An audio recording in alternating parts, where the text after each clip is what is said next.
நாம் தமிழர் கட்சியின் தலைமை ஒருங்கிணைப்பாளர் சீமானின் சொத்து மதிப்பு 3,83,00,000 ரூபாய் என தெரிவிக்கப்பட்டுள்ளது.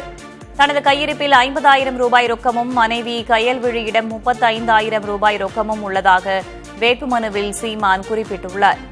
தன்னிடம் 12 லட்சம் ரூபாய் மதிப்பிலான ஹுண்டா கார், மனைவியிடம் 25 லட்சம் ரூபாய் மற்றும் 4 லட்சம் ரூபாய் மதிப்பிலான 2 கார்கள் உள்ளதாகவும் சீமான் தெரிவித்துள்ளார். அத்துடன் சீமானிடம் 19,50,000 ரூபாய் மதிப்பில் 150 கிராம் தங்க நகைகள், மனைவியிடம் 2 கோடி ரூபாய் மதிப்பீட்டில் 1,600 கிராம் தங்க நகைகள் உள்ளன. மேலும் சீமானிடம் 39 லட்சம் ரூபாய் மற்றும் மனைவியிடம் 2.5 கோடி ரூபாய் மதிப்பிலான அசையும் சொத்துகள் உள்ளன. சீமான் பெயரில் அசையா சொத்துகள் எதுவும் இல்லை. மனைவி பெயரில் 87 லட்சம் ரூபாய் மதிப்பிலான அசையா சொத்துகள் உள்ளன. தனக்கு 5 லட்சம் ரூபாய் கடனும் மனைவி பெயரில் 18 லட்சம் ரூபாய் கடனும் உள்ளதாக வேட்புமனுவில் சீமான் குறிப்பிட்டுள்ளார்.